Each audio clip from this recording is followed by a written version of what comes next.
Here are some thoughts for anyone who thinks that Saturday is the true Sabbath of God. Leviticus 23:1-3 says, "And the Lord spake unto Moses, saying, Speak unto the children of Israel, and say unto them, Concerning the feasts of the Lord, which ye shall proclaim to be holy convocations, even these are my feasts. 6 days shall work be done, but the seventh day is the Sabbath of rest and holy convocation. Ye shall do no servile work therein. It is the Sabbath of the Lord in all your dwellings." So even during the holy days, between the Sabbaths of the annual feasts, 6 working days were to be observed. But in 2026, for example, the Passover Sabbath is going to start at sunset Wednesday 1st April, following just 4 working days after the weekly Jewish Sabbath that's occurring from sunset Friday 27th March until sunset Saturday 28th March. And then the next weekly Sabbath is going to be held following just 1 working day after the Passover Sabbath, starting at sunset Friday 3rd April. That's not at all in compliance with the 6 working day requirement between Sabbaths outlined in Leviticus 23:3. Furthermore, Leviticus 23:15-16 says, "And ye shall count unto you from the morrow after the Sabbath, from the day that ye brought the sheaf of the wave offering. 7 Sabbaths shall be complete. Even unto the morrow after the 7th Sabbath shall ye number 50 days. And ye shall offer a new meat offering unto the Lord." That festival is another Sabbath on the 50th day after Passover and is called Shavuot, Pentecost, or the Feast of Weeks. It effectively created a 48-hour Sabbath once a year. But in 2026, the 50th day after Passover won't be following the day after the 7th weekly Sabbath, but is instead scheduled to come 5 days after that particular 7th weekly Sabbath. So people who observe Passover now aren't following the express instructions in Leviticus 23 properly. There is only one way to resolve this conundrum, and that is that the high days, the annual feast days of the Lord, must have always landed on the weekly Sabbaths anciently. Otherwise, there wouldn't ever have been 6 working days between Sabbaths. So once a year, the Feast of Passover was to be held. Then Israel was to observe Sabbaths once a week for 7 weeks, and then the day following the 7th Sabbath held on the 49th day, an additional Sabbath day called Shavuot. Pentecost, or the Feast of Weeks, was to be held on the 50th day. If the Passover then always fell on the weekly Sabbath, say a Saturday, then the Shavuot, Pentecost, or the Feast of Weeks, a Sabbath that was to be held 50 days after Passover, as per Leviticus 23:16-21, would have had to have fallen on a Sunday based on our Gregorian calendar. And if it fell on a Sunday, would Israel then be expected to only work 5 days until the next Sabbath, if weekly Sabbaths must always occur on a Saturday, even though Saturdays weren't even a thing in ancient Israel?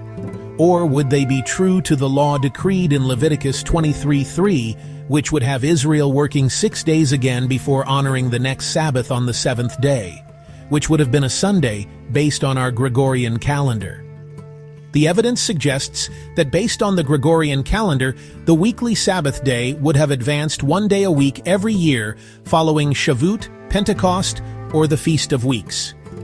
Ancient Israel never knew the days of the week that we have now, Sunday through Saturday. They only knew of days 1 through 6 being working days, and day 7 being the Sabbath of rest. But because Jews hold their feasts as per a lunisolar calendar, they often don't honor Passover on the weekly Saturday Sabbath that they've currently adopted, and so they can't have 6 days of work between annual feast Sabbaths and weekly Sabbaths. That's in direct violation of the edict in Leviticus 23. And did you know that 52 7-day weeks equates to 364 days? And when you add Shavuot, Pentecost, or the Feast of Weeks Sabbath once a year, you have 365 days as per our common calendar year. But there is an exception to the notion of weekly Sabbaths always matching annual Sabbaths. As directed in Leviticus 23, on the first day of the 7th month, the Feast of Trumpets is to be held. It is currently known as Rosh Hashanah, or the Jewish New Year. Then on the 15th day of the 7th month, there is the Feast of Tabernacles, or Feast of Booths, or Sukkot as it's currently known. Both of these annual feasts can be perfectly reconciled with the weekly Sabbaths. However, in between them on the 10th day of the 7th month, there is the Day of Atonement. This day is also to be a Sabbath, but because of the Sabbaths on the 1st and 15th day of the 7th month, there can't be 6 working days between the Day of Atonement and the weekly Sabbath. That would only work if the Day of Atonement fell on the 8th day of the 7th month.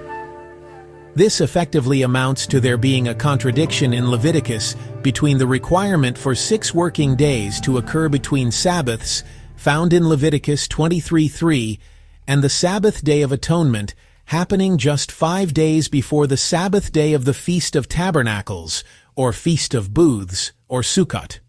In any event, linking the 7th-day Sabbath perpetually to a Saturday is flawed because of the annual 48-hour Sabbath observed when Shavuot, Pentecost, or the Feast of Weeks takes place. And finally, there is the issue of the international dateline.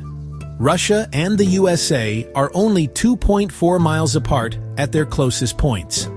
But because the international dateline runs between them, Sunset Saturday in Russia, the end of the Jewish Sabbath, is actually Sunset Friday in the USA, the start of the Jewish Sabbath, even though it's precisely the same sunset taking place.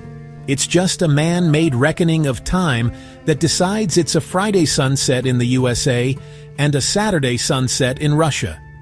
The international dateline was certainly not established by God, but by the International Meridian Conference of 1884. So which day of the week it actually is in a certain place is decided by man and not by God. On the 1st January 1995, all of Kiribati changed their reckoning of the international dateline so the whole country would now have the same date. As before the change, part of the country was 23 hours ahead of the rest of the country. As a result of this, Saturday became Sunday on some islands. In consequence, a Christian denomination called Seventh-day Adventists that worldwide observe the Sabbath on a Saturday now observe Sunday as the Sabbath in Kiribati because they think it's still the 7th day, but only in that particular country. But since the international dateline is a man-made convention, they only have maintained their Sabbath according to a man-made reckoning of time in the first place. Jews in Kiribati opted to realign themselves with the new Saturday and now observe Sabbath on the new Saturday, where Seventh-day Adventists consider the new Saturday to be the 6th day of the week, as it was once a Friday. Ultimately, there is absolutely no biblical proof at all that the Sabbath should fall on a Saturday, a Sunday, or any other day of the week.